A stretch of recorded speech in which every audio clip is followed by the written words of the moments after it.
Hello everybody and welcome back to another On the Workbench session. This one's episode 35 and we're going to tackle a kind of a twist on the lava thing. Actually, I haven't done a lot of straight up lava painting videos and I certainly haven't really done much with the GW colors. So we're going to combine the gold and acrylics fluorescent because that just is not part of the GW line. We've got, what is this? Flash gets yellow and basically an orange here, that wild brighter red.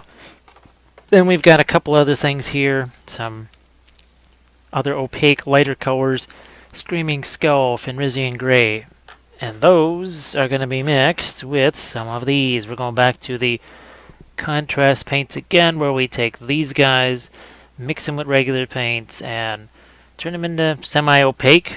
All right, and we've got a couple other ones here. We've got, I mean, these you see all the time. There you go, your Wildwood and Leviathan Blue, and we even threw in a little Snakebite Leather.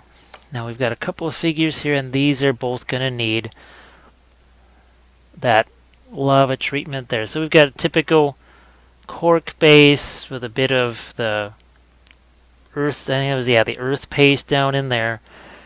Now the twist on this also is, I don't know if you can see these cracks here. So I was thinking, what if these were some kind... Now, it's obviously supposed to be more of a stone statue type thing. There's just cracks all over the place here. What if some of those cracks also happen to be maybe kind of lava filled, maybe some glowing eyes here, something like that. That could be maybe an interesting twist. I mean, clearly, this could be glowing here too. Now here, obviously, this is not meant to be the same thing. What I think we're going to do here is we'll just have this maybe be more of a human type flesh tone, but also we'll have the lava glow there. I think that could be a really fun kind of a dual. Yeah, see, even right here, there's a big old crack that runs through that. So I think that might be really interesting, doing something like that. Now you can see the contrast paints are up here in these little containers. The cheap little watercolor things. I mean, just pennies on the dollar. I think this is actually this what is the Baylor brown or whatever that's called. Then you got your Flash Gets Yellow. That's your orange there, the Wild Brighter Red, Screaming Skull over there, and this is your Flash Gets Yellow, and that's the Fenrisian Gray. I may throw a little white out here for some of the brightest type things, but we'll get to that when we get to it. Those of you that mostly seen the latest live sessions, you know how much I've been really enjoying these golden acrylics right here.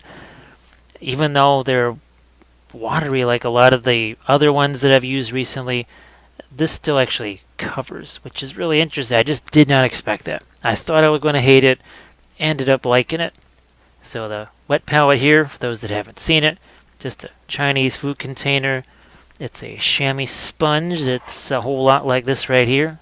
Just a chamois sponge, piece of parchment paper over the top, boom, you are done. That's all it is.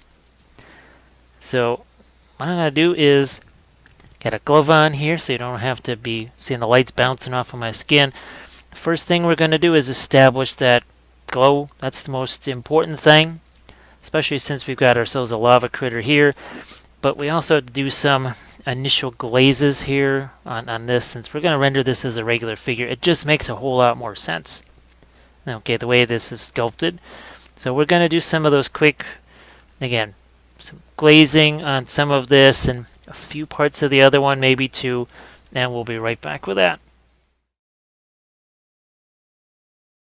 So here we go, and we are going to, like I said, do some quick glazing on here. We're gonna go get this party started with a little gore grunta. We'll mix that with the wildwood, a little touch of the red there. Now I am actually going to throw in a little bit of water right there. It's usually, I would say you'd use the contrast medium. I think that's what it's called to thin these guys down, but you know what? I'm just going to be using some water, and you can see some of the blue starting to work its way in there like it does. And I said, well, okay, what's the deal with this? Covering up all the primer. Well, you'll see in just a bit. Now we've got our makeup sponges handy as well, so keep that in mind. And grab some of the Leviathan blue here. And once we've got that pretty well in place, time for makeup sponges. These are also real cheap. And we're going to go like this. And all of a sudden, we don't just have deeper, richer shading. We also have some tinting here. So it's a little more red in some places, almost a little bit more blue in other places. There we go. How's about a bit more on this side too?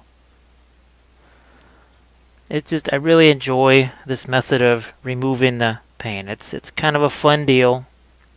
Alright, I'm gonna hit the sword. That's just mostly the Leviathan blue. Else I'm gonna hit it with the there. A little bit of my other mix, and then we're gonna do the same thing there. Now let's go after the rocks here.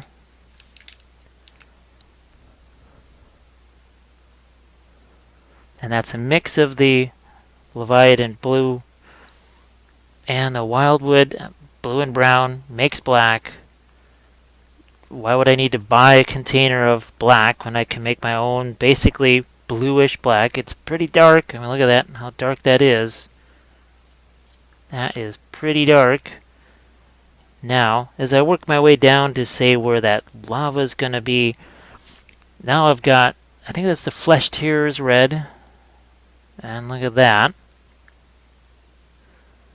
So we've already started to change the color of our rocks here as we move down closer and closer to the lava. Like so. There we are. And now, as we get down to this section over here, I'm going to clean out the brush a little bit here, and now we're going to start to add some of those opaque colors here. So now our red starts to become orange, and we can obviously go lighter from here. But we're stair-stepping it down. We're going to do more stuff over the top of this. These are just initial glazes and such, but even at this point we can start to, look at this, we're starting to blend together just all by itself because it is essentially a wet into wet thing that's going on right now. I will allow the stuff that I already have in place to mix with this, because why not? Why the heck not? And all we're trying to do here is just, it's like a little bit of a note to self. It's like, okay, we want to start thinking about a transition here. So let's proceed now. And at this point, I'm going to start to take some of our fluorescent orange here, and we'll mix it in. And then we're going to do the same thing down here. Like I said, think of this as just if you were base coating something, except this base coat kind of has some shading to it. Most of this, like I said, is going to be covered over by something else, but look at how insanely bright that already is. And we haven't really done anything. We have yet begun to paint. I mean, we're not really doing too much, but straight away already starts to make some results. And as I always say, the reason you want to think about doing your object source lighting sooner rather than much later is that you don't go, you know what, not working for me. I either don't like it, it doesn't work with this miniature, or geez, I don't know how to do it. Well, then at that point, you just say, okay, I've got 5-10 minutes into this, I'll just paint over it. Didn't like it, doesn't matter, gonna paint over it. So now I'm gonna go a bit lighter here, and even here I'm just gonna say, you know what, let's start to map out what's gonna happen with some of these things here. What's gonna have glow, what's not. Because I figured that has a glow, yeah, obviously it's gonna go there. If this has a glow, it's gonna go here and here. Now, if we're going to have the lava here, it means we're also going to have some there, certainly on metal surfaces, right? And I see some cracks here. So again, I want to see what happens when, now look at see how watery that is. It just kind of fills in that crack, and I can get a sense of where those are. So there's a lot of them. There's way more than I thought. Holy smokes. Wow. That is way more than I thought were in there. And another big old one here on the arm. Okay, there's big old cracks back here. Another one over here. Interesting. Yeah, we're going to go over here too and look at these big old ones on the back.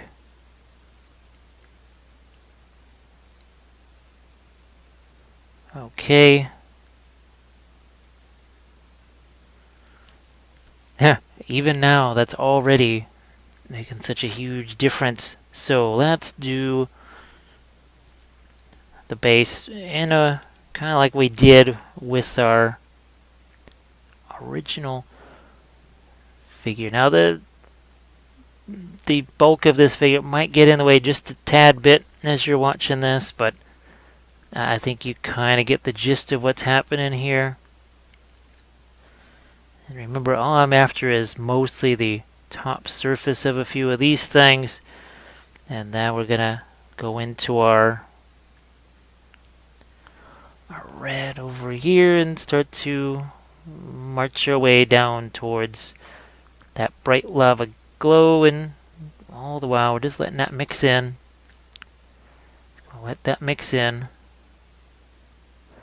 Because what I was hoping to do is that this stuff would be dry enough. Once I've finished marching down the base here with these semi-glazes like this, then I can go back up and essentially do the same thing on the figure itself. At least that is the goal. Now here, I'm thinking that needs to actually just, because that's not facing towards the lava. So let me just, I'm going to go back in with some of the wild wood and some of my violet blue, and there, that's better. Alright, takes care of that. Oh yeah, I'll do that here too. Because it doesn't really make sense for, now unless she's casting light down onto this. Now, when you have multiple light sources, that's what can start to bounce around in your head. You say, well, okay, there's going to be light coming over here, light coming over there.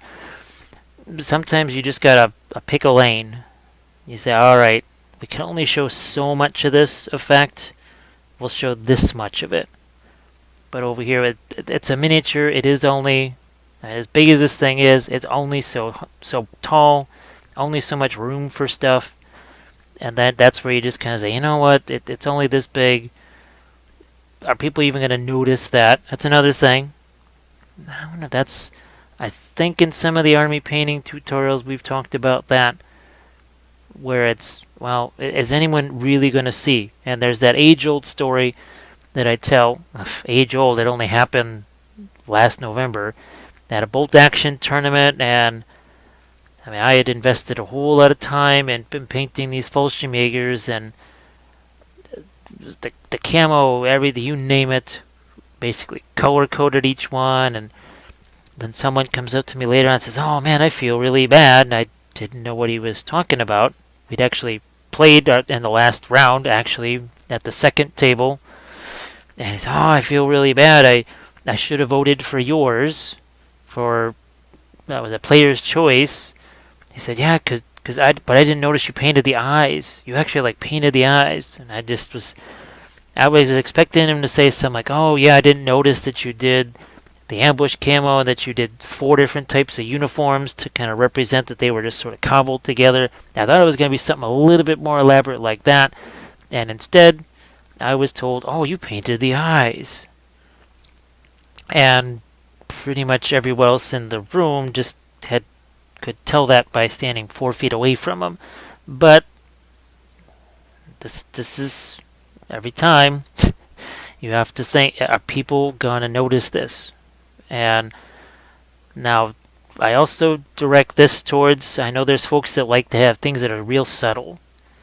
I mean, really, really subtle, where it's just, they don't like the dramatic highlighting and everything else that folks do. Well, first of all, that's kind of how art is, paintings, oil paintings and stuff.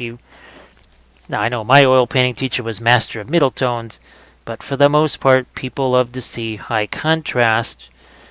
And when you get an army that's just all subtle, well, people might just do a thing where they're like, "Oh, you painted the eyes? I didn't know that." So just keep that little story in mind as you ponder over your next color scheme. That should paralyze you pretty good. Now, the thing is, this again was something we talk about in all the army painting series. And for those that just aren't familiar with that, those are 5 episodes long, usually about 2 hours ish a piece, maybe sometimes 2.5 on average, 2 hours 15 minutes. And it goes over everything from basing the miniatures all the way up to painting them, finish all that kind of stuff. And one of the things we talk about an awful lot is that economy of use. And the economy, the currency, the chief currency in that economy is your time.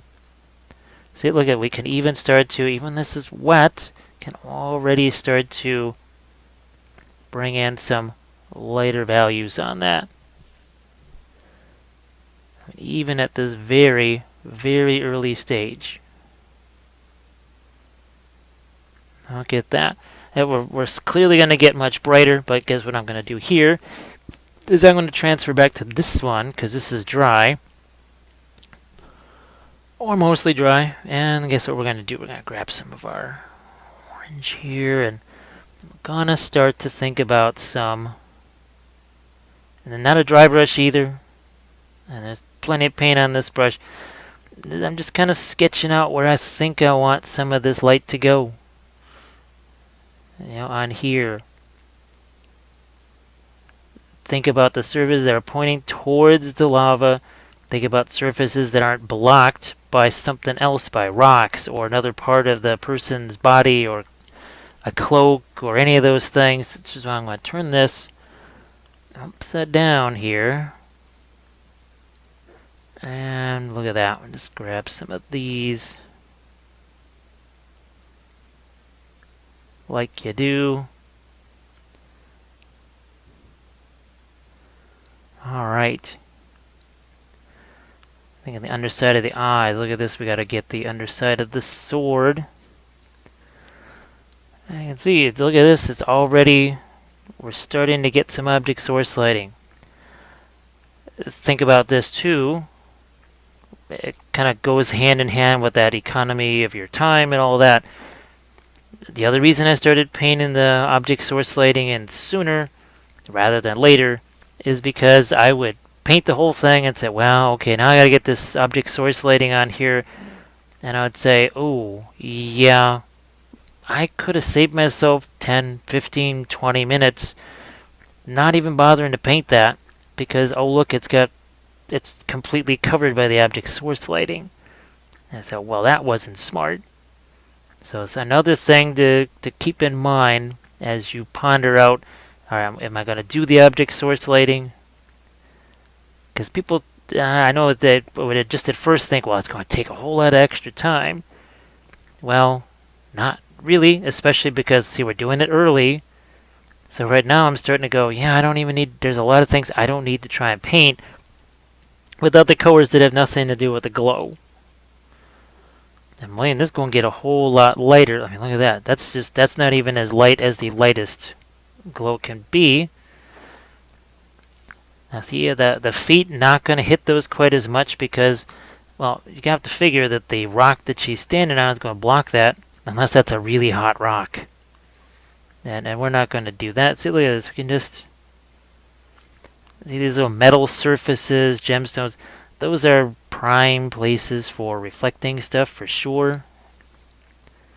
And a little more here. And we're just using the big old craft brush, of course, the number 8 round. Yeah, I think you've seen those before.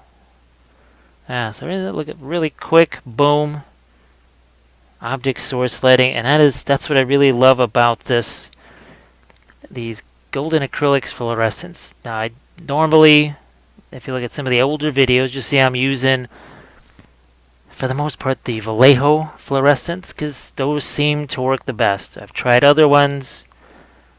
They just don't do what I need them to do, and it's one thing to be more on the watery side. You figure, okay, well, maybe it's meant to go through an airbrush only, or primarily through an airbrush. Now, I think I'm starting to see that more and more with some of these paints, where they're more designed for an airbrush than anything else. Which is, I don't know, that's, to me, an either-or paint is better. The Creature Caster paint, oh my gosh, just earlier today I was priming something, and I just said, you know what, here, and I grabbed one of the Pro Acrylic jars, and it's funny because those things cover like crazy. They have the best covering paints pretty much out there.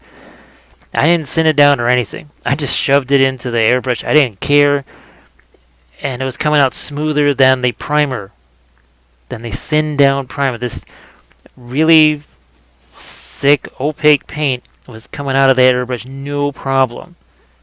Right after that same exact airbrush, just a few seconds earlier, was struggling to spit out some primer. So just the thickness of your paint, here's a lesson for me. If you had told me that was going to happen, I would have just, as politely as possible, not laughed at that. But, well, what do I know? Joke's on me. Let's do a bit more here. You can see, look at this. We haven't even gotten to the pure, we're not even at straight up fluorescent orange yet. I just minutes in on all of this, and already glow is established. Don't futz around. Just get in there and do it. Maybe it's going to be a bit more like ripping off the Band-Aid, but you just want to do that, get that phase over with as fast as you can. Now, we're going to let this dry here. I'm going to go back to this one. Now, I'm going to grab some of the, again, that's the Fleshed Hair Red.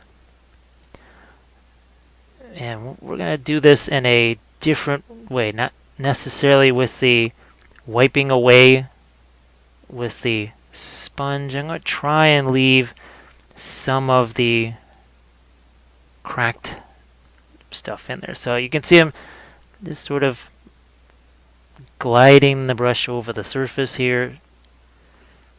And this is just a first layer here. We're going to go darker with this, more grayish, more on the side of, say, black. But you can also see that I'm leaving the stuff facing down towards the lava. We're not getting any paint there. So what I'm going to do is I'll get as much of this on there as I can. Then I'll let this have a little chance to dry. See, look at how that stays behind. I was hoping that was going to happen. Yeah, let's get even more towards our... See that? How we've changed that. That's more of a... That just had some of the Wildwood and Leviathan blue. in there, because we can go back and do highlight things and midtones later on. Just right now, it's about getting rid of that primer. Cover that primer, because anything next to white or even off-white is going to look dark. That's why I tell people, I say, look, if you're going to do that, is that the black primer thing and go up from there. And if you're only going to touch, let's say, work on the face, that's going to cause you problems potentially, because every color next to black looks light.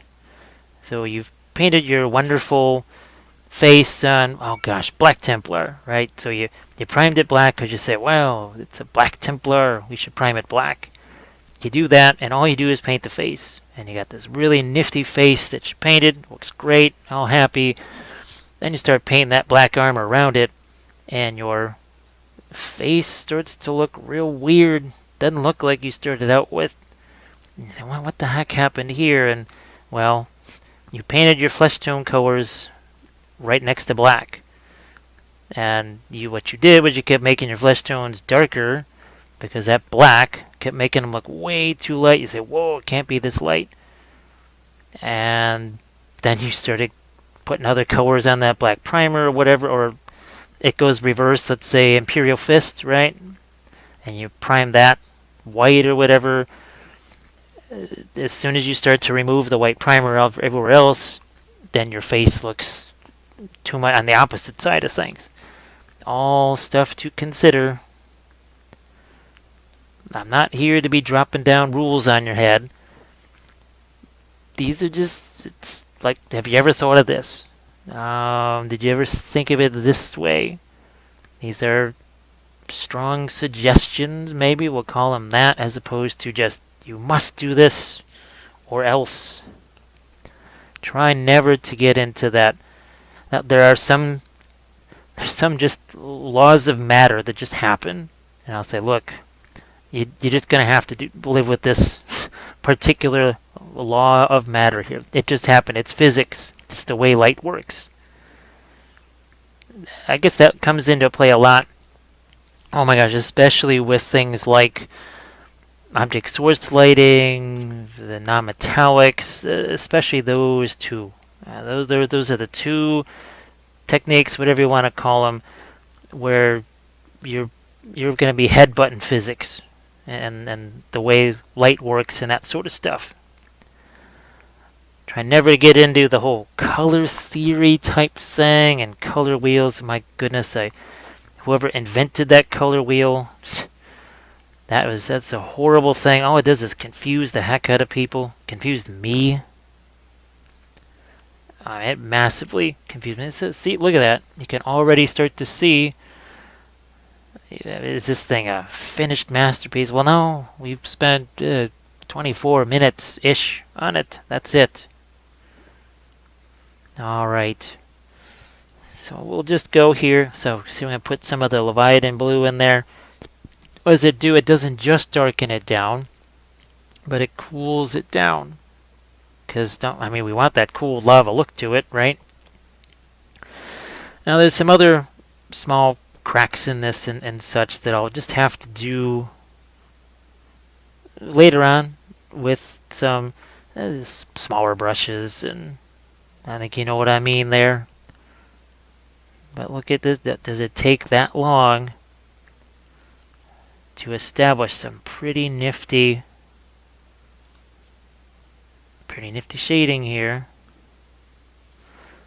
And it's more than just shading. We started to emphasize warm versus cool. And you need to do that, because otherwise, you can make your lava as light as you want. It can only go so light. Now that's where you start bumping up against those laws of physics. You can only make stuff so light before it just like, all right, that's it.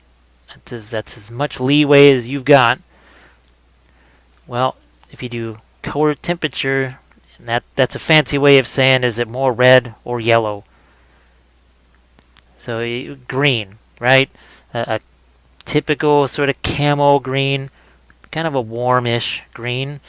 But then let's say you get into that Russian green. Well, that's going to be, it's almost more like a teal. It's got more blue in it. So it's a cooler green. And then let's say you get into something like a salamander, right? Space Marine. Well, now you've gone even warmer now. That's a real sort of bright, warmish green. So you have to start to think, well, is that a good idea to have a green that warm next to something else that's also warm? And, fire is warm. Yes, I think we acknowledge that. Speaking of which, see, that still needs to dry a little bit more. So I'm going to go back over here and start to think about some object source lighting, like you do. So what I'm going to do is let some of this stuff dry here, and we'll go back, and then we're going to brighten up the fiery lava areas even more, because we don't want to start lightening things up here too much before we know what the light. I mean, this is really our light source. That's our illumination is there in the lava pit down here. So we will get right back with that in just a second. We're back, and we're gonna do that lighter stuff that I was telling you about. So we got some of the yellow here. That's just basically water right there. I'm gonna give myself a little more space to work with here. We've got the fluorescent paint. Now the thing is, this stuff, I could tell it's just not as opaque as the creature caster stuff. So probably gonna have to add some other, if I want this to be really, really well and truly bright, I might just have to add some more of that, some of that creature caster white. It could even be the bright ivory. Actually, it doesn't even have to be the pure titanium white. But looking at the reference over to the side, you can see how we start to break up the overall shape into some smaller shapes too. It's not just about throwing little highlights here and there on rocks. It's also about manipulating this. And we're actually going to go back in with some darks too. But for now, you can see what we're trying to do. See that? Yeah, you can really see that now. Let's go over to our big old monster statue right here. Animated statue. And for those just not familiar with this, these are the figures for the Geek Nation Tours class that I'm going to do at AdeptiCon. I do it every year. And I do believe a couple of the figures will be raffled off. I think something like that, because I'll show you in a second here some of the other ones. And I've got a video for those. Now those were used pro acryls. So I thought I'll show you those in a bit here. I think we also used some of the contrast paints in there as well. We mixed them together, a lot like what we're doing now. So again, the yellow and the orange together. And I'm going to go in even tighter with a smaller brush and break this down some more. But for right now, here we go. And maybe even a little less of the yellow in there and a little more of the orange in some spots. But I think now you can really see how that has been broken up into some separate elements. And I'm still using the big brush because I'm still trying to figure out, okay, what part is going to reflect the most light. Remember, we've got these cracks to deal with here too. So again, I want to shift this back more towards just the orange, not so much with the yellow. Go a little more with this here, and I've got to figure out, okay, what's happening with this right up here. Let's get that a bit brighter as well. And we've got, oddly enough, right next to it a couple of, well, they're not necessarily metal. They're actually more, I would just have to say it's kind of a lava construct here. So we won't do these as intensely, say we would on a gemstone or on an actual sword. I had to sort of stop myself there. Now, I'm missing an eye over there. I think now we've got it. There'll be plenty of time later on for getting into the smaller brushes, but for right now, I just want to stay focused on the overall, the whole, the entirety of it, because it can be real tempting to just start to dive down into small details, super bright highlights, all that sort of stuff.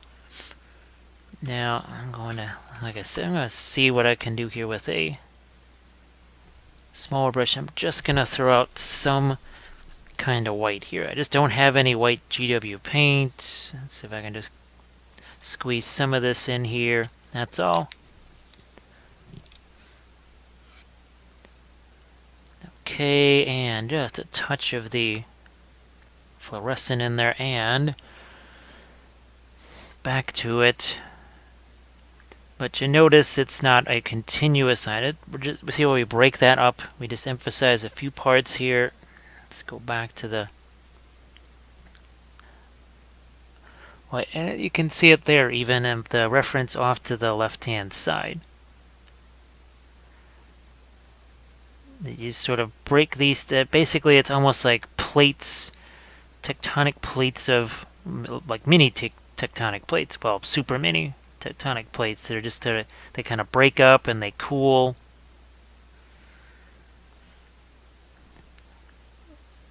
And the nice thing is too that while it's not necessarily the easiest thing to make this brighter, it's real easy to get it darker. So you can just essentially glaze the fluorescent orange over the top of this and it knocks it down real nice. Okay, let's go back to this guy over here.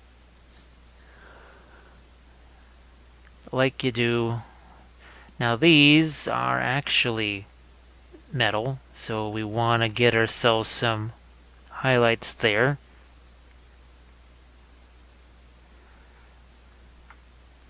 But the further away you get from that light source, well, you want to reduce the intensity of the reflected light or the projected light. I suppose might be more appropriate here. And let's get a couple more there.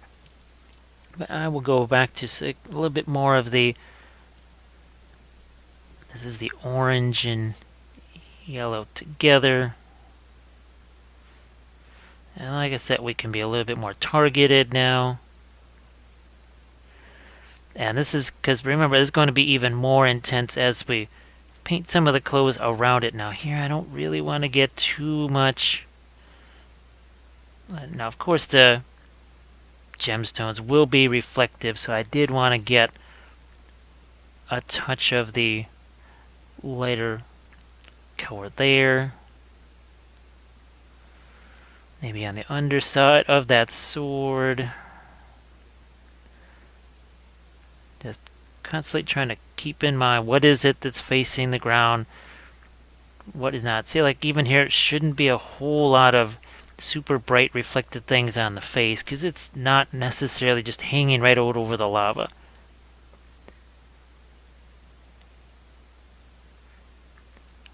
And I'm gonna call that, let's get this,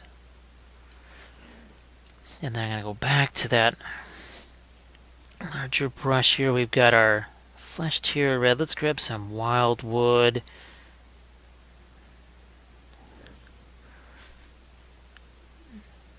Actually, I'm going to, yeah, let's have just a touch of that. And the idea is to create, see, a few darker spots here, and it's kind of neat to have those sort of walk up to the edge like that. So it's sort of a multi-step process here.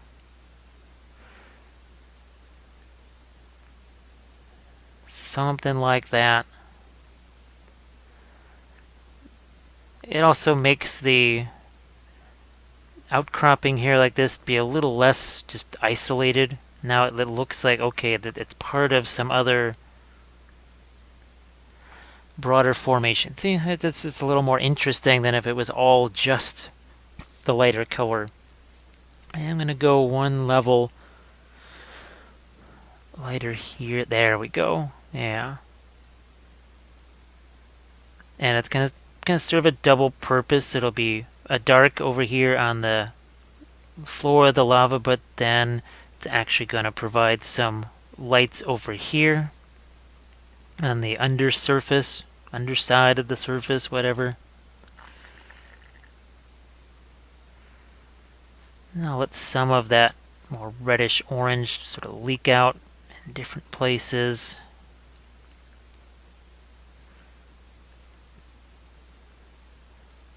One more time over here, and then we'll go to our bigger one and just say I'm going to get a few nice darker spots in there. Something just, I don't know. Yeah, because then that makes that rock seem to, like there's other places that have cooled a bit. And it does make your light colors that much lighter. It's about context. Remember the whole story about the face and the primer and everything else. It kind of goes along with that. So let's do some of that here. We're going to go to the lighter version of that. But again, trying to go along that edge. It almost makes it look like this has a sort of a spotlight on it in a way. And I'm also, well, I guess I'm going to use that here too. Because now we are basically getting into cooled lava. And we'll also take that same brush and we'll work it back into the cracks there to lighten those up. But that's something you want to do with a smaller brush. See how that it starts to tighten that up a bit. Just starts to, yeah, see, I'll go on this surface. I do have to keep in mind that this is supposed to be essentially rock, I mean the lava rock. And I am going to get a little bit of darker tone up here. Why? Because just like in the lava part of it, when you add some darks over here, it makes your lights that much lighter. And then too, there's for some folks, the way this is right now, they say, you know what, that's good, that's all I need. Well, then you're done. Now, if you're looking to do more, you spend more time on it. You refine it more. And I try to mention that all the time, that unless you want me to make this a 6-hour video, there's only so much I can do in that time. It may take you longer just to get things where I get things. Well, most likely, especially when you're first trying to adapt these techniques to what you do, well, you can always, there's just blue tack and it's just a dead paint jar. That's all it is. It's nothing fancy. So that's why I'm saying it. If you want to be able to do the contest painting, well, just take these beginning bits here and it gives you a real good start. And depending on how far you want to take it, well, that's all up to you. Now let's go with a little bit of dark there. See, it starts to make these rocks a little less isolated, and maybe like there's actually sometimes it's fun too to have basically the cooled lava sort of next to those rocks. Like the lava is come into contact with them, and that's cooled it down just a bit. So we're gonna darken down some of these rocks here, and that just makes the. You can only make stuff so light. You must have dark to show light. And another little story that I usually tell is that long ago, one of our first AdeptiCon classes that we ever taught, I think it was about non-metallic metals, and the person, I knew, I could see that look on their face, and I went over there and knew that there was something going on, and he just said, "Well, man, I'm using white, and I still have no contrast on this sword blade. I can't do anything with it." I said, "Would you mind if I just grab it for a second?" And he says, "Sure." And all I did was I took some, I think it was a brownish gray paint. It was on the darker side, and on the side that was supposed to be the shadow side of the sword, I just did one quick brushstroke, and all of a sudden it was that with that dark, the light that he had on the other side of the blade was completely fine. And he said, okay. That's all he had to see was the fact that by adding that dark, well, he didn't have to keep going lighter. He didn't have to try and highlight the heck out of it, because see, even this, look at how it's starting to intensify the little rivulets there of lava and such. And you can, and all I'm doing is adding, this is just contrast paint, so there's obviously a little bit of translucency to it. See, I can even make smaller little dots in there. And just look at the reference there to the left-hand side, and there was something that I saw in there. I thought, that's kind of neat. I want to maybe do that. How's about a bit more here?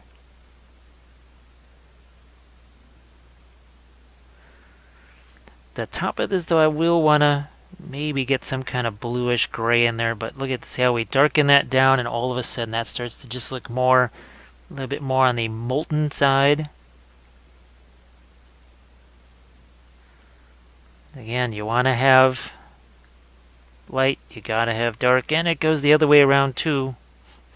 Believe it or not. You can make things as dark as you want, but until there's something light next to it, your dark will just look like a middle tone. And I just bring this up because I was doing a bunch of terrain things and some bases, and it just seemed like no matter how much dark I was adding, it wasn't really doing very much. Man, this is a really dark color here. Why is it not having the impact? And sure enough, it's because it was barely a middle tone next to it to sort of make it seem darker. So I guess I don't want you also to be discouraged. Some of these are new things, and if you didn't do the art school thing, why the heck would this even be part of your thought process or your terminology or language? I try to use as many real-world terms for things as I can. Sometimes that's not possible, but what is possible is to just kind of pull back the curtain a little bit and say, look, that fancy term, all it means is this. I mean, it's just we've heard those phrases in other walks of life where it's the this, the this, the this, and it's describing a toilet paper roll. But there's some fancy 10-word name for a toilet paper dispenser. So I try to dispense with the fancy terms for, well, the things like these different techniques. And I know sometimes I have to just kind of use those art terms and things like midtones and warm versus cool. I just have to use that sort of terminology because there's really no other good way to describe it. And trying to simplify it would only make it harder. And you see as I add some of these darker tones in here, it really starts to change up. There. And that's just the contrast blue, Leviathan blue, some of the wildwood in there.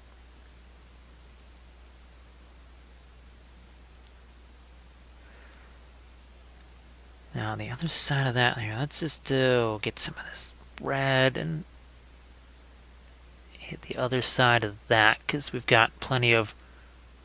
That's another case where it was getting lighter and lighter and lighter, but there was no contrasting dark on the other, like here.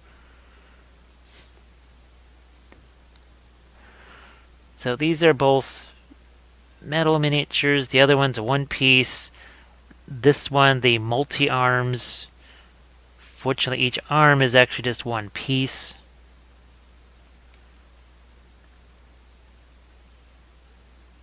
Now I'm going to just look at my time here, so I'm not going to go too much longer. So I think in the next phase, I'm going to switch up, maybe not do as much on this figure, but I'll concentrate on the other one because that one's going to have some kind of skin tone on it, and we'll maybe put some blue and some green on there. It will sort of distinguish it from the lava creature for sure. So I might just title that Working on the Human Character for now. There's only so much space on screen for that sort of dialogue box, so I'll keep it simple.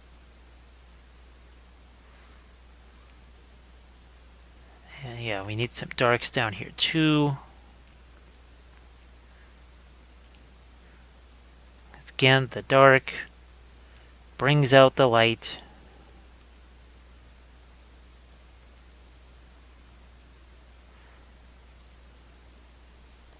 But I think what I'm going to do, just real quick, and this is a bit of a preview of it here. So we've got, there's your Leviathan blue. Use some of the Fenrisian gray. Like so. It's got a little bit of a bluish tinge to it. And now, I think you can see, yeah, you can see that. Boom, right in there.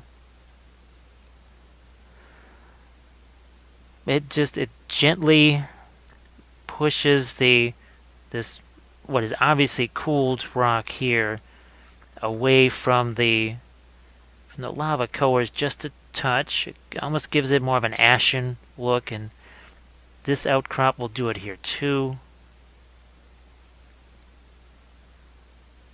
I think even on these, it's a subtle thing. It's also not very light, because if that's very light, well, you're going to have some issues in believability with your lava reflection, because that sort of diffuse ambient light is now going to be much brighter and exerting more highlights than this super massive bright lava pit here.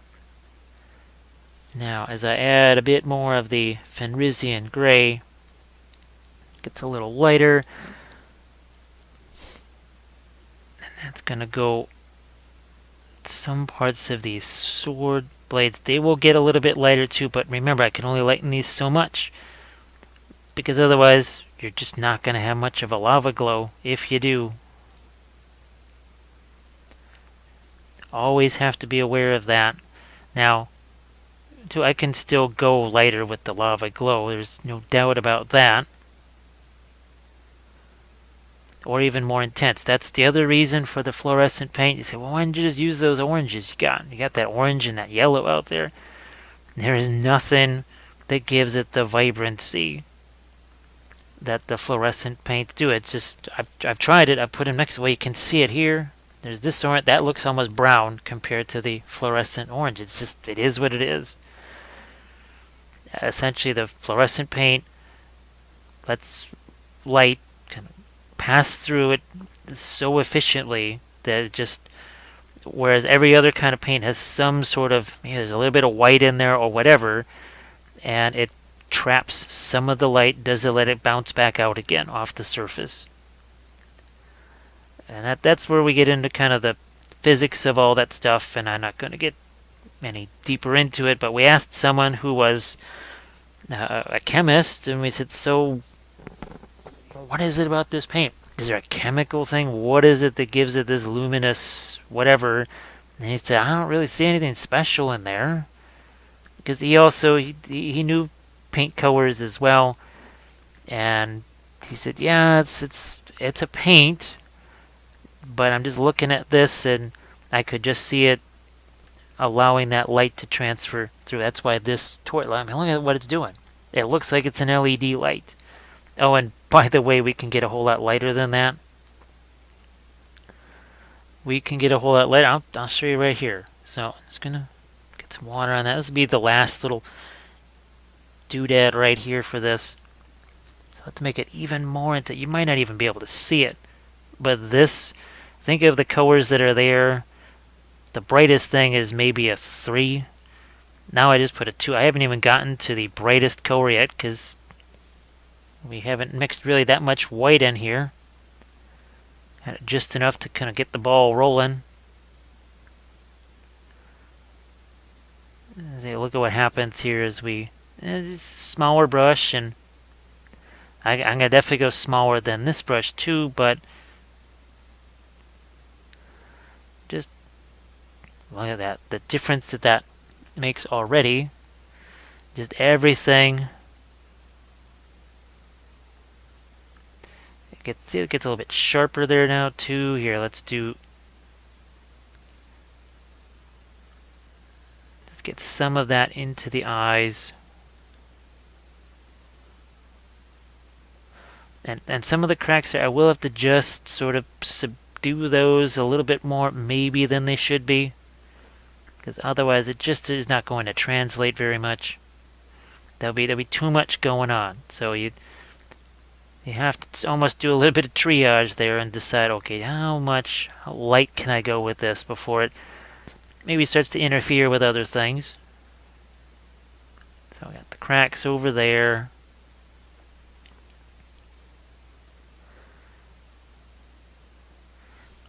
Okay, so I think we're going to say that is it now for all of the orange and some of the darks that we just added here. What we'll do is we'll go back to the human character and try and give it some more, well, human type characteristics. So we'll be right back with that. So let's get some other colors into this. All right, now we still have our Leviathan blue that's been sitting over here. We take some of the, I think that's the Screaming Skull over there. And straight away we start to get a bit of a, look at that, a little bit of a bluish gray color. Now if I wanted something that was maybe on the greener side or whatever, I can just take the yellow and mix that with the Leviathan blue, or just throw some green out there. But I'm going to make the, here, let's get the pantaloons, trousers, whatever they are. And you can see that the color, it's not just that it's blue against all the orange, which is a warm versus cool. Yay, we want that. But it's also, you can see that is not a saturated color whatsoever.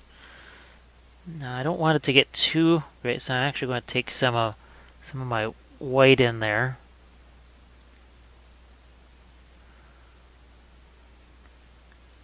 And by virtue of having some of this be contrast paint, it's got a little bit of semi-translucency to it, which means that we get ourselves all that stuff that we did underneath those initial glazes and layers and such. We can use those to our advantage. Now let's see if how much of a green we can turn this into. I'm going to grab some of that. Was that Flash Gets Yellow? I think it is.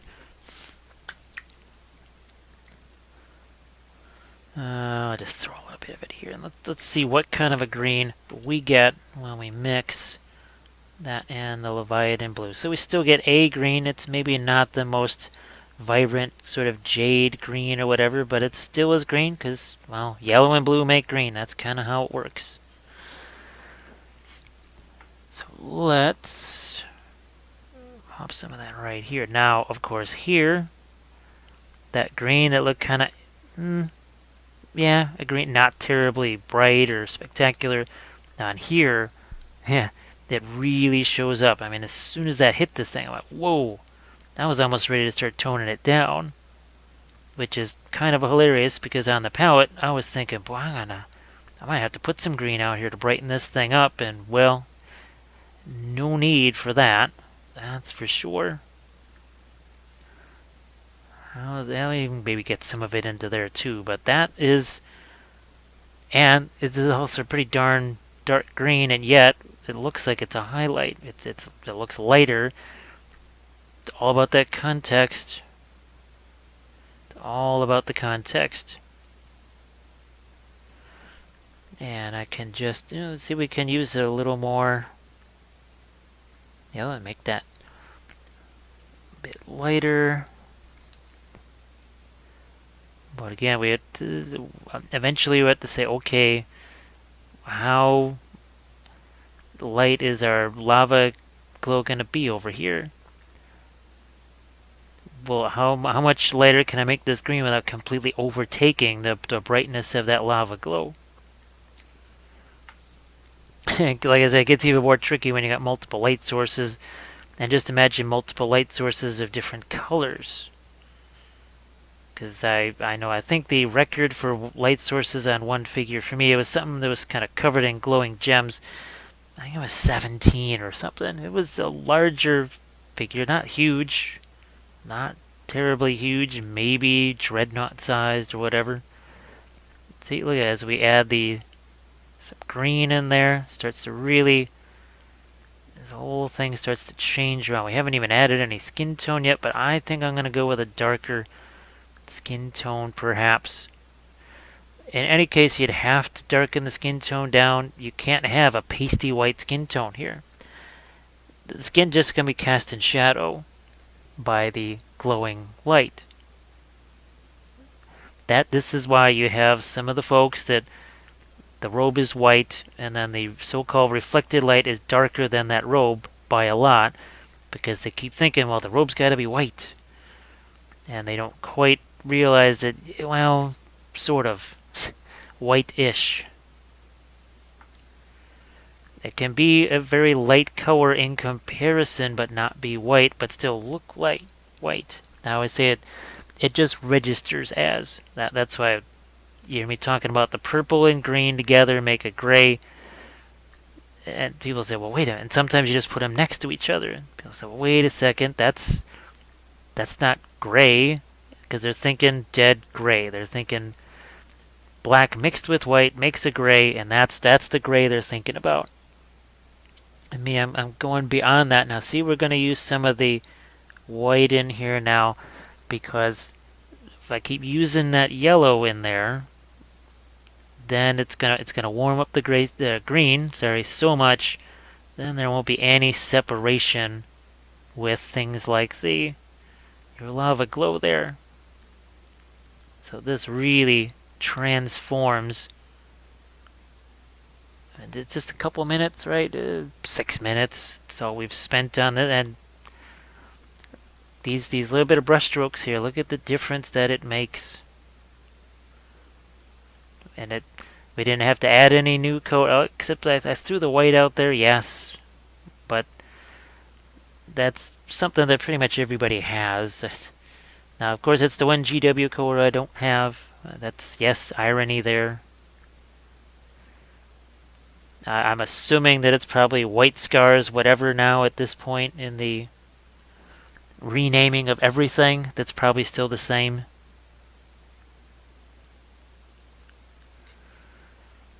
And I'm going to throw some eyes in there.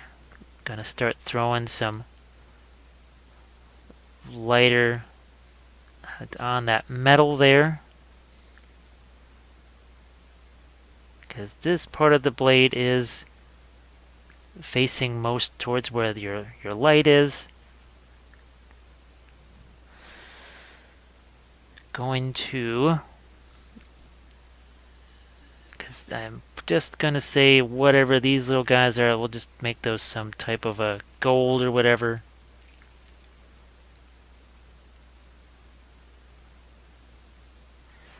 And then let's give them a bit of a lighter highlight there. We'll do that on these little pieces here.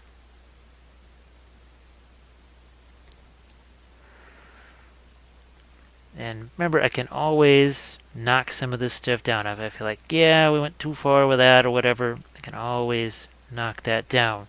Now I'm going to take me some wildwood here. I'm going to mix that into that white a little more. So you get sort of a neutral brown here, and that's also, I think that's going to show off the orange glow pretty well too.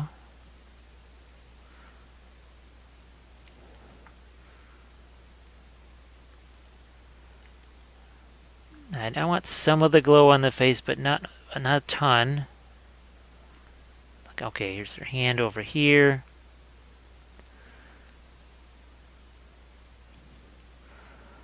Let's get the skin back over here. There's a little bit of bare skin around here, not a whole bunch. And you can see all I'm doing is just progressively add more of the white into the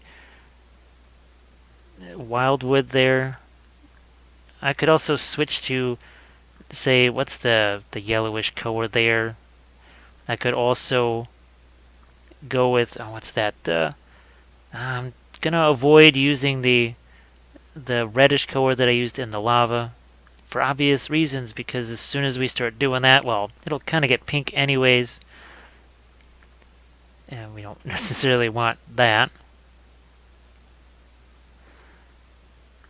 So what I'll do it just to, I have to kind of fudge this a little bit, so I will get some bits of lava glow up here, but that I'm gonna wait on that just a bit here.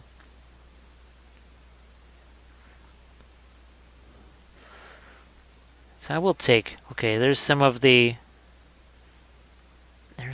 screaming skull. Again, it's just adding that with the wildwood. See if we can find ambient lights on the skin here. Now you could look at the tutorial on the other one.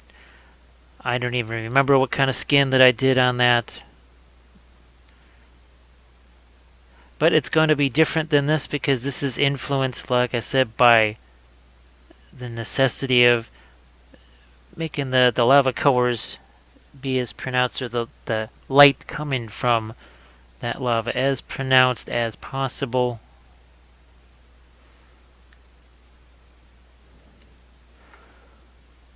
Okay, that's her thumb there. Just trying to find out what everything is here.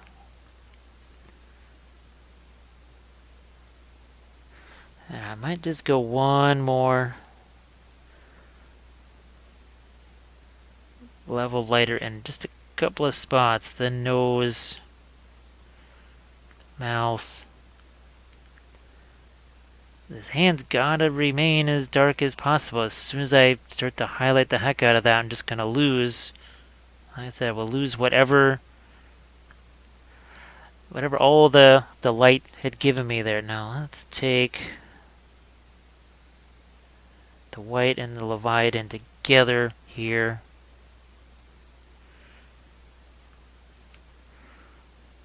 Just a couple of spots up here that I need to get. Also, we'll need to reflect a little bit of the, ironically enough, the blue that I'm putting here into the sword blade.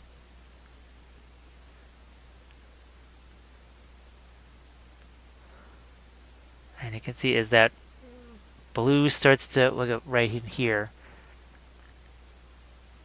So yeah, lava's not going to hit that part because, well, guess what? We got the rock right there, so it's sort of blocking that light. It effectively cast almost like a shadow there. So you can see how now light starts to get enhanced. I'm going to move this over here. Just it's a little open space on the palette. I try to also keep the amount of colors just that I use in these things down as much as I can, because yes, there's a lot of mixing involved, but the mixing is a whole lot easier when there's not as much to remember. It's just there's a couple of colors that we're using. Instead of, oh, okay, well, he mixed this with the this and then brought out the green color, and then what was that other color that he used? So I try to keep some of those at a minimum.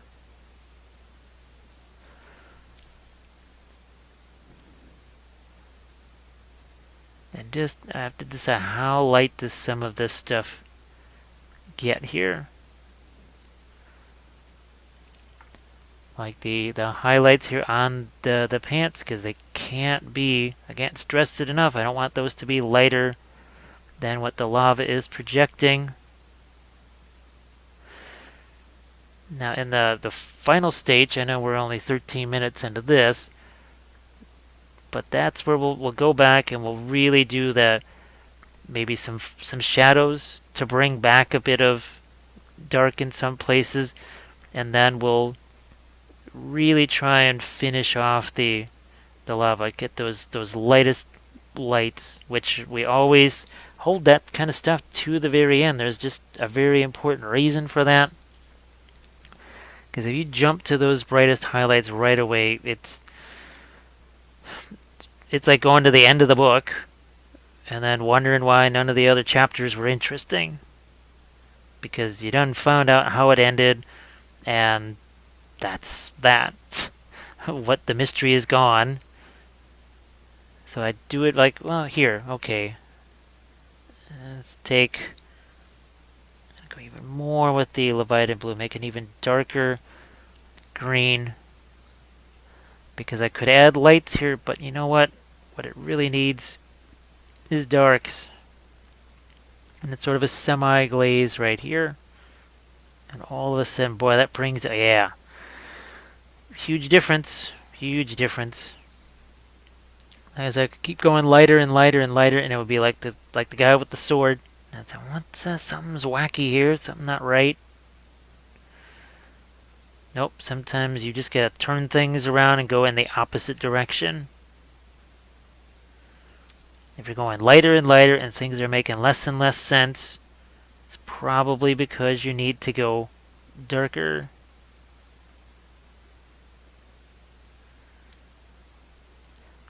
And I try to sometimes even repeat these different concepts and such, because that, I don't know, in a given situation, sometimes it just is more glaring than another. Where it's like, oh wow, yeah, I really see what he's talking about here. Sometimes it's maybe not quite as obvious.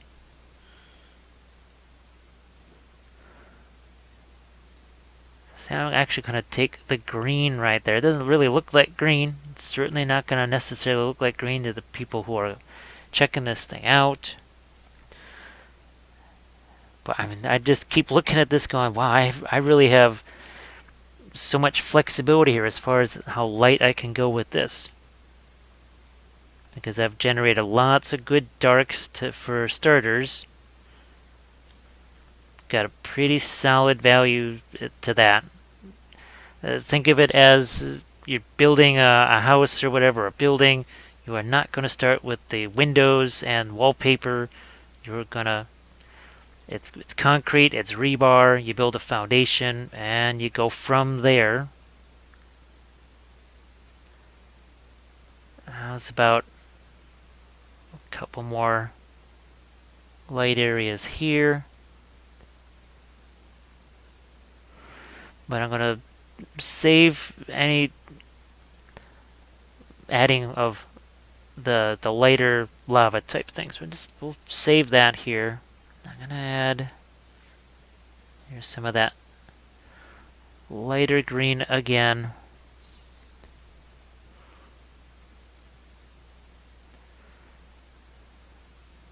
Yeah, it just turned all watery on me for whatever reason. Yeah, the other thing too is that sometimes there are certain paints that do not like wet palettes like at all. And Creature Caster really, even they say it's not necessarily meant for wet palettes. That's why sometimes well, mine is kind of on the drier side anyway. At least I think it is compared to what folks usually do with theirs. Here, I'm gonna. Now here I am gonna get some of the orange kind of glow in here too, because I got to figure this out. I can go lighter from here, but I think I want that to pick some up.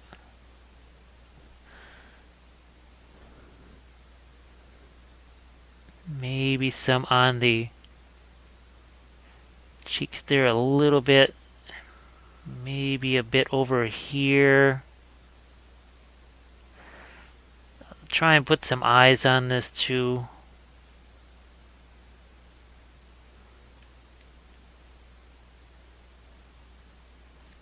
Real quick here. Now it's always difficult. To me, my go-to for things like this is actually the Reaper liner paints. I really love those.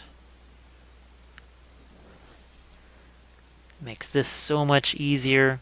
So this will be a little challenge here. And what I'm going to do is get some dark over here. Let's do a similar thing on the other side here. Can you see that? Yeah. So it's not quite like a mascara type thing, but maybe sorta. A little bit like that.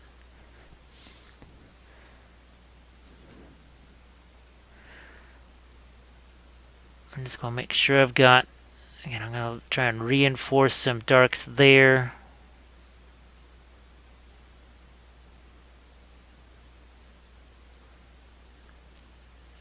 I think there's like a little, I don't know, whatever, right there on her head. So I'm going to go back to my darker stuff here and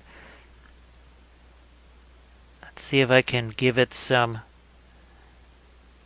pupils here. Like I said, it's a mix of the Wildwood and the Leviathan. Just makes it a nice dark color there.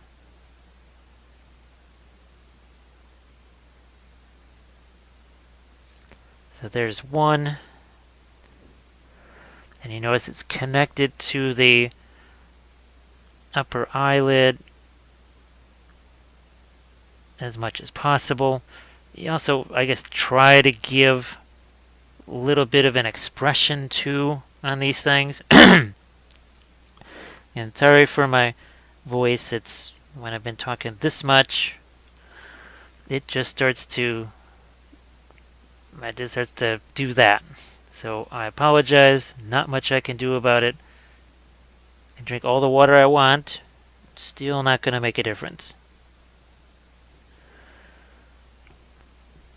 Now here there's something, little thing right there, and okay.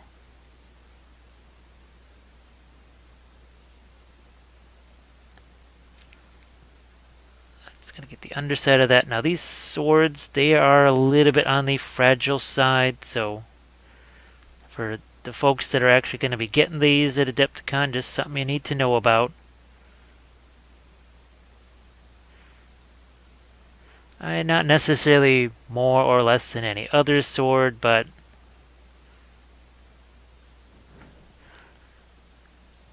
no, I don't want to get too bright. I'm going to leave the brightest stuff. Again, this is not the brightest light that I can put on there. I just want to have some of that in place. Okay, what about...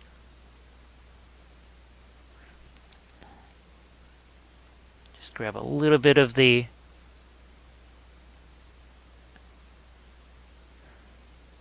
Okay, I'm going to contrast out of that. Just gonna fade that a bit, and then a couple of more of these darks here. And just as before, if all of a sudden you notice, like, well, I'm adding all kinds of dark here and it's not really making a difference, well, then you need to go in the opposite direction. And that's where I'm going in some of these. Like here. And there, it's not a, oh gosh, what is it, black lining or whatever. We don't do that. We will maybe call it a bit of dark lining, but it's not black, it's an actual color. It's some of the color that we were already using there.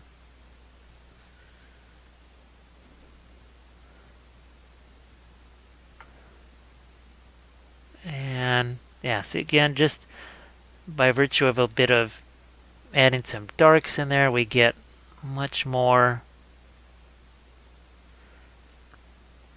I don't even like to use the word contrast, because that's what is that, overused words, kind of just expressions that people use.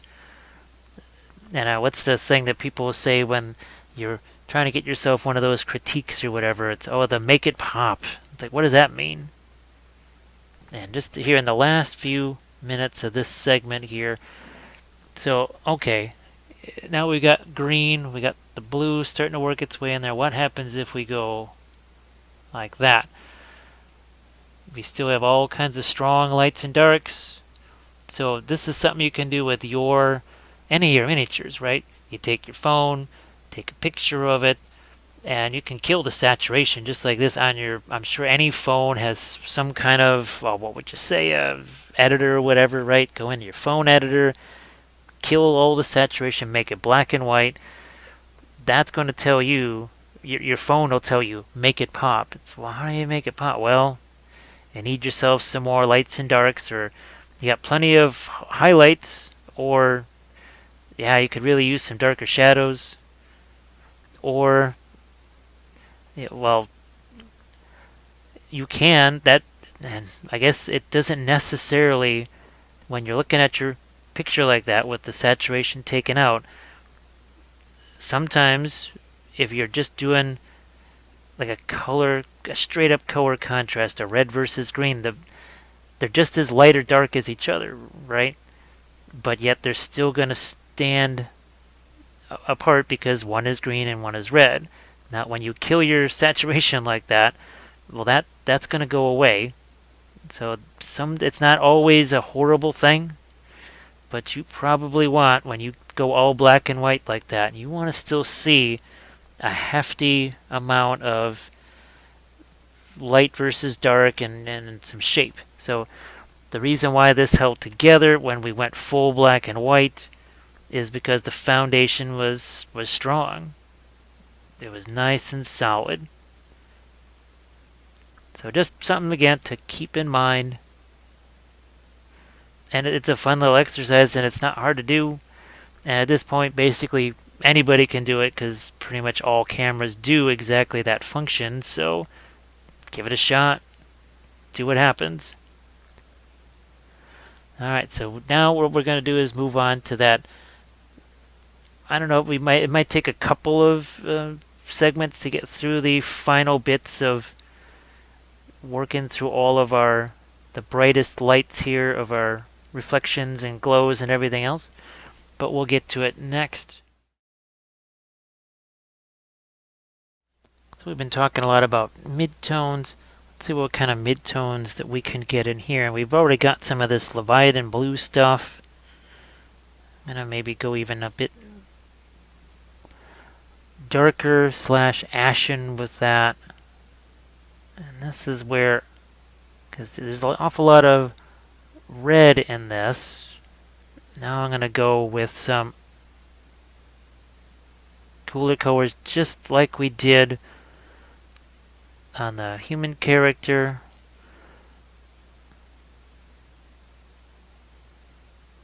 Now I think I'm going to do, I'm just going to, well, let's say the request has been to make them both as stone or both as like a bronze or whatever, but To me, the human character just doesn't really say that, although what I might do is have both of them be, what is that, the verdigris look, right? That's going to be the next one of these that I do. So it'll be with the Turbo Dork paint. And I think that'll be a good little exercise. And, well, trying those out because I haven't used them yet. I've been kind of waiting for a real appropriate project to see. Like, it will just. This is a case where it's not that much darker than what's around it, but what it is a cooler color.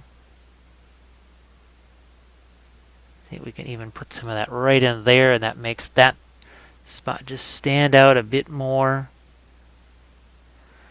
Because as long as absolutely every single thing on this is just some form of red or orange, and you got a six-armed big statue monster thing running around, and if it's only just the same colors, well, it really does start to get boring. So this definitely, and it's not that much of a, shall we say, bluish tint to it. It's a tint. And if folks wonder what the heck is a tint, well, what you're doing there is it's a little bit of, let's say you have something that's green, but you say, you know what, it needs to be almost more turquoise. So that's where maybe you do something like a little bit of a bluish glaze on there, so it goes from something that's maybe that green that's more yellow. You just give it a little bit of a boost in another direction, just a push. And now instead of people seeing that as maybe some kind of forest green, now it is more of a turquoise or teal. It can be as subtle as need be. So here I'm going to actually, look at this, and see, throwing even more of that bluish type color here, and you got these bunch of these gems and jewels and such. Well, I don't have 5 hours here to paint every single one of them, so we're just going to see what we can do here and make the best of. Let's get some darker. There we go. A little darker version of that bluish gray, and it's not necessarily absolutely everywhere, but just in a few key places it can be a nice little addition.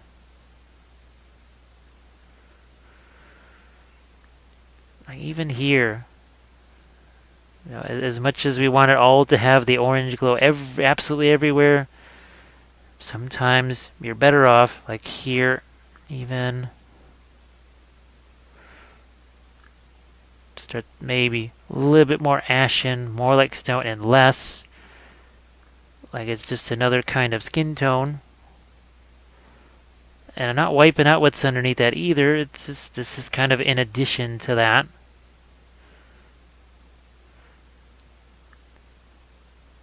It's not supposed to look like it's like even these don't want to have a metal look to them, but I want to scoot it just a wee bit away from all that red, if possible. I'm trying to basically set up those the final real bright hits where we take the yellow and such, that orange, and really give these things those final highlights where we think they're going to work.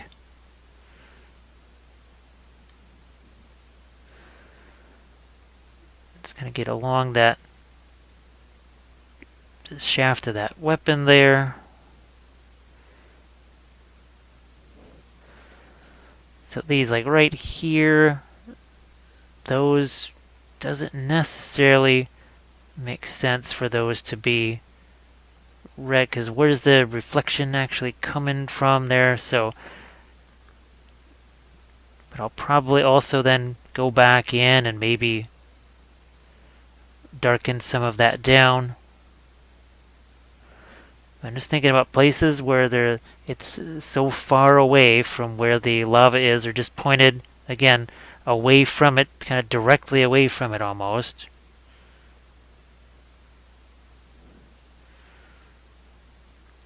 Well, we have that second light source over there. We can't forget about that either. So I'll get to that in just a bit here. There's some little details along the side there. Now again, you don't need to see me paint every last little gemstone on this. I think you can take it from there. Now, we talked about doing things that have some more darks in them. Let's do that. So there's your wildwood and your Leviathan blue, and now we put in some hefty darks here. Nice and dark.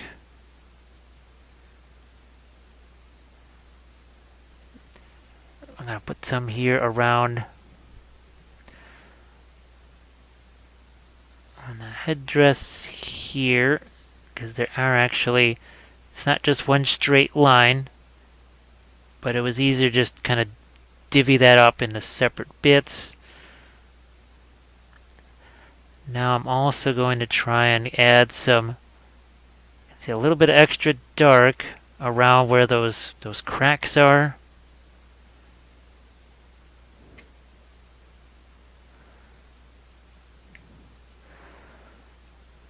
Like here. Because yes, we could make those lighter, but if I can make what's around them just a touch darker. Now we could even extend those cracks out further than they're sculpted too. I'm not sure I'm going to do that. I was tempted to, but I may not do something like that. Now at this point I want to actually get a little bit of red in here too. That was just the contrast paint that I grabbed, if you're wondering.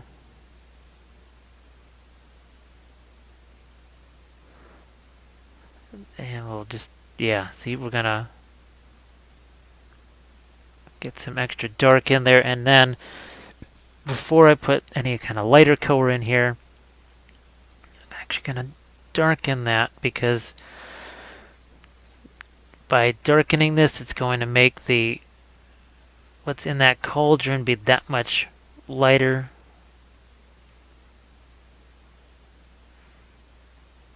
I mean, I'd say it was a lamp, but it's kind of on the large side for just the lamp, especially since the monster's toting it around.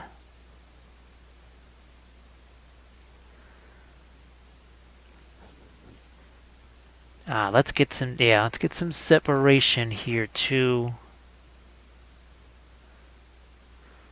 And it's tricky because right where I need to actually have some of my reflection, that's where there's one of those cracks that's supposed to show the exposed lava underneath, and that's making it difficult. I have to make some choices there.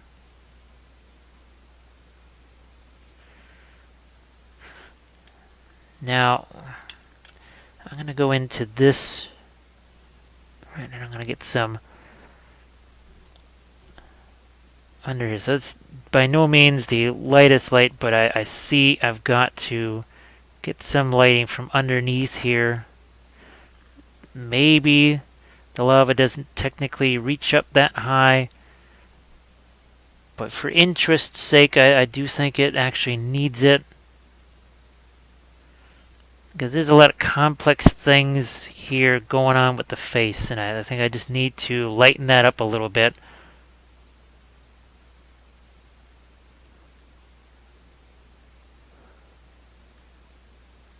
And actually, oh, there's another skull there. Okay, so let's get ourselves a...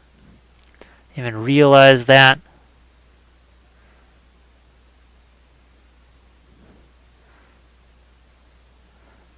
Then we've got the head that's being carried here.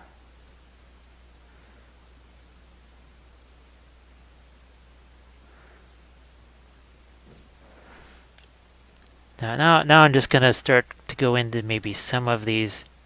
This is by no means the lightest light, and we'll focus mostly on the the monster here. There's your statue monster, your lava monster, whatever.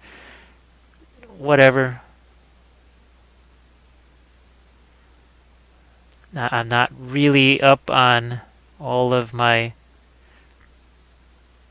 Indian gods and lore and that sort of thing, so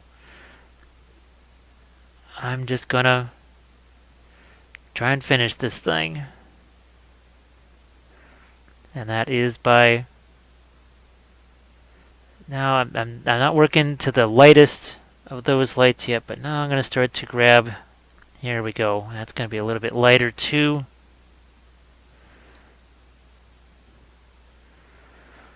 And I'm going to work this both ways, so I'm going to add some lights and then hit it with some darker stuff over the top.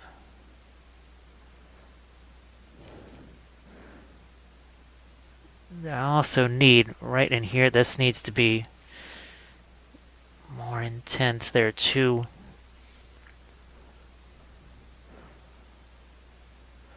But just as little points. See, I'm just going to do a point there and not much else, and then just leave it. All right, we talked about this little thing of detail right here. I'll just do a few of them. Sometimes less can be more. Actually, a lot of times less can be more. An awful lot of the time, less can definitely be more.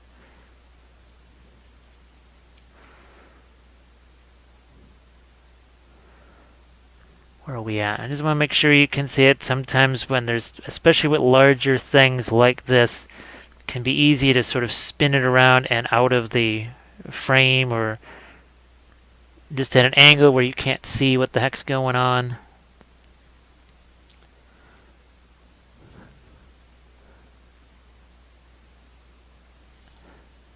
Just going to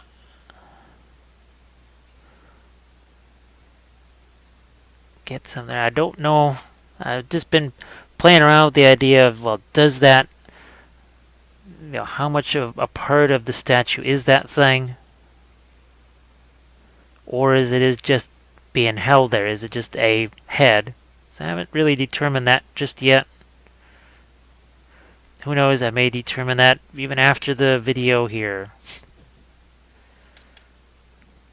I think you can see those hints of the ashen. But guess what? It's just kind of like the ashen color that we have there. Now I'm gonna go back to some of the darker red here.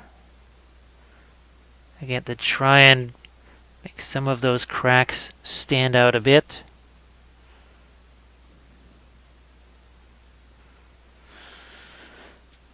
Now back over to sort of a neutral orange, if there is such a thing. It's not too light, it's not too dark, it's not as bright as... It doesn't really have the fluorescent stuff in it.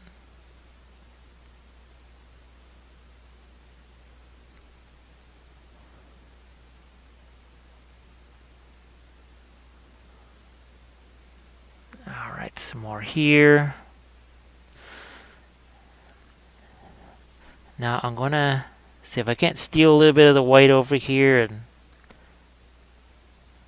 some of the yellow and try and hit a few lighter things here.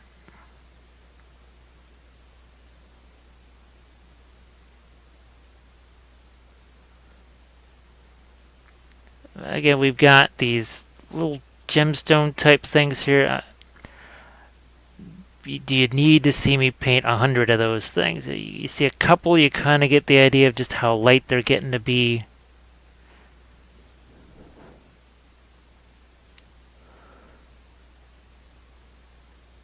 But this, I'm going to give that a bit more of an edge here.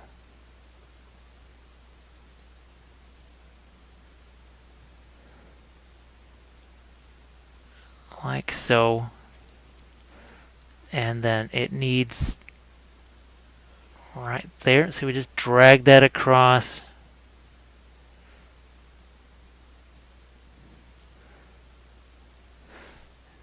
I'm going to go back to some of this orange here. I'm going to see if I can't get a few little...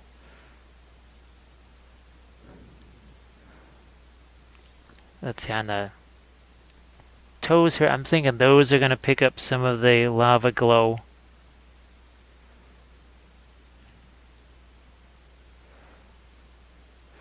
Some parts of the pants, again, we got, oh, there's a couple of skulls over there. I'm only just now seeing those. That's not entirely unusual when it's just a sculpt that I'm not really used to, or it's just that different. Sometimes it can be hard to identify just exactly what the heck it is you're looking at.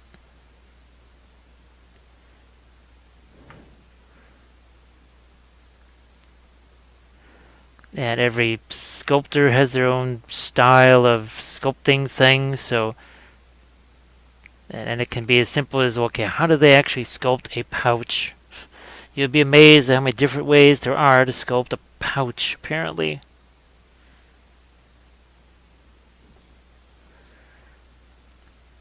I'm just trying to fill in a little more.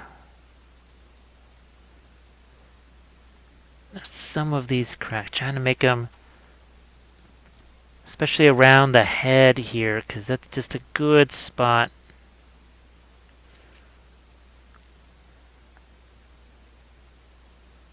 Just going to lighten around the eyes here a little more. Now I'm just going to take, it's just the fluorescent orange because it is so transparent. And do a few things around the eyes there to sort of give it a bit of a glow.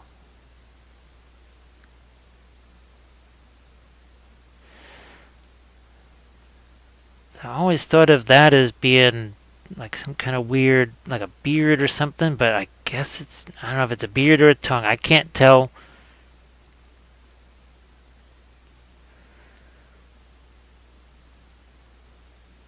That's how I'm putting some more of these.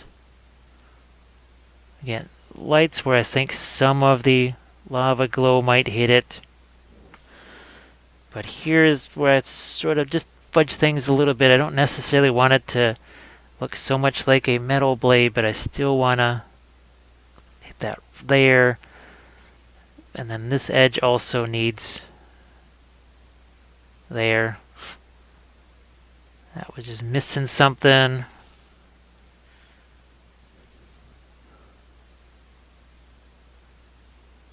Yet another hand. There are so many hands. In this case, many hands do not make light work. So over here, I'm going to go back to this. And now we, yeah, that brings out, I needed to get some dark in there. I was just kept adding more and more lights. But why was I adding more lights? Well, I'm trying to keep that lava glow working. But unfortunately, by trying to make the lava glow work from the actual lava, then the monster itself started to lose a little bit of its own effect. So every time you go to do some kind of special effect on something, it doesn't always work on every miniature, I can tell you that too. There's times where I thought this is a brilliant idea, this is going to be amazing, and it sounds fantastic on paper.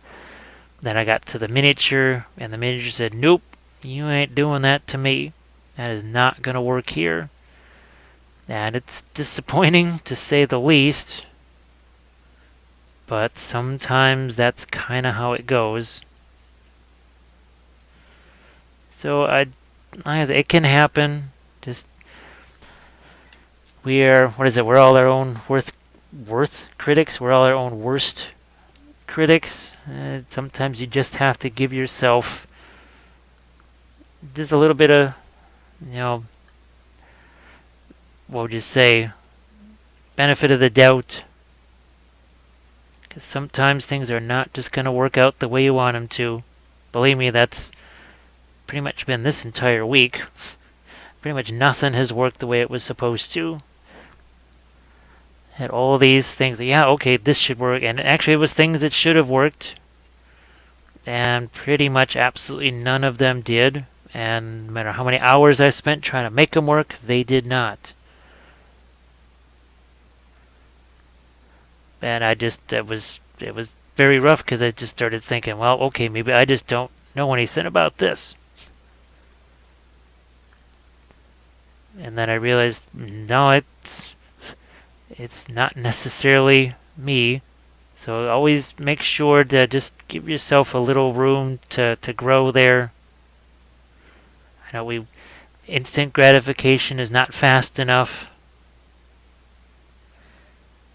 But sometimes we just have to kind of let it take its course. Oh, what the heck? I'm going to see if I can't maybe extend out a few of these cracks here in places. Now, if I do it too much, I'm literally just breaking apart the sculpt itself, and things just aren't going to translate. It's going to be that much harder to figure out what the heck is going on in some places. So I won't do that too much. Actually, I need some darks right over here.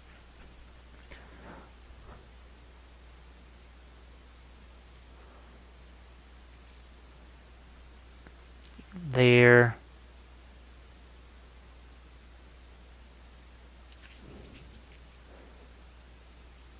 Like you do. Okay.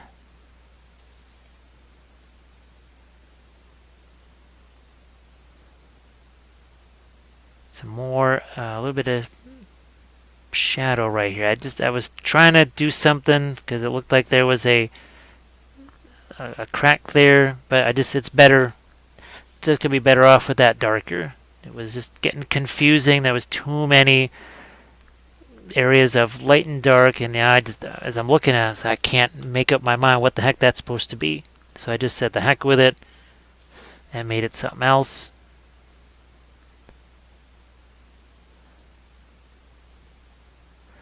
Yeah, straight away that just makes things, wow, so much easier to read what that is supposed to be. I will get a little bit of not lava color on the underside of that because there's stuff in the way. Because if I do too much of the lava highlighting under there, well, it's going to detract from all of the glow that I want in the actual cauldron itself.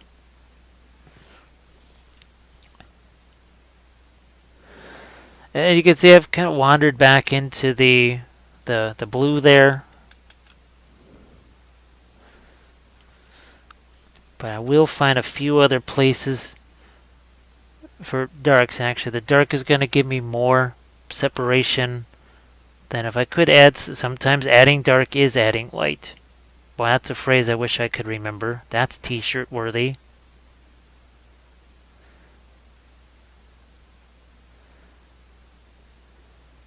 Yeah, you know what? That just needs to be dark also. The heck with it. Sometimes you can keep screwing around, making things lighter, lighter, lighter, and then you realize, no, that's not what they should be. Maybe they don't even need to be standing out at all. They can just sort of fade to that background.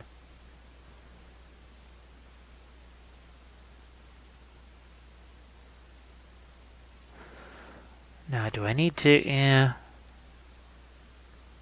I'm going to let that get a little bit brighter too.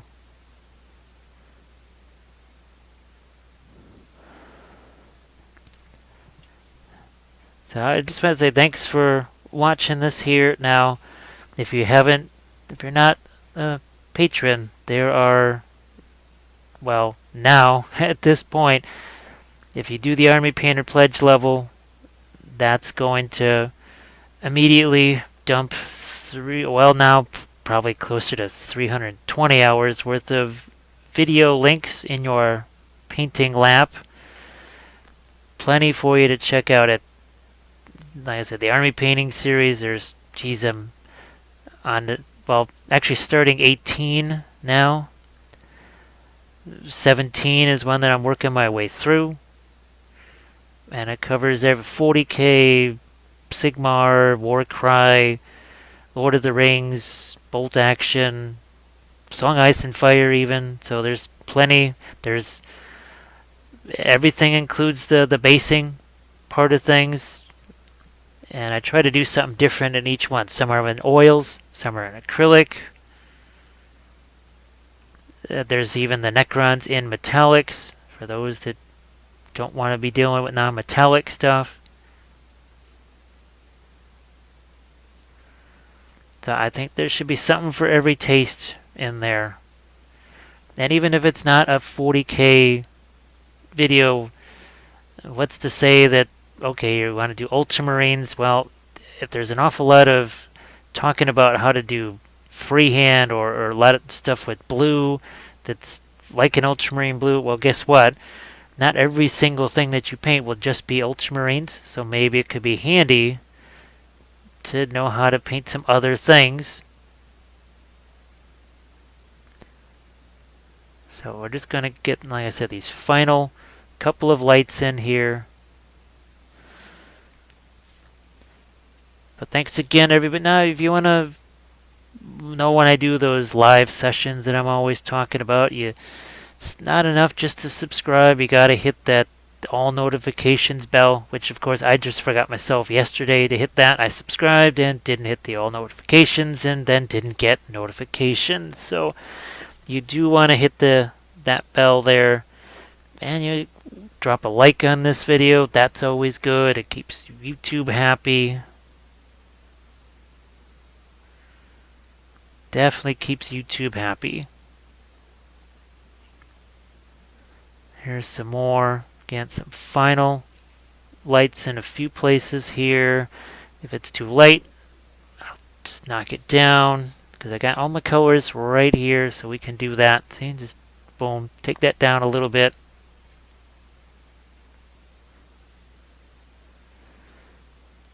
Alright, so I will be doing another version of this again where it's more of a verdigris type thing.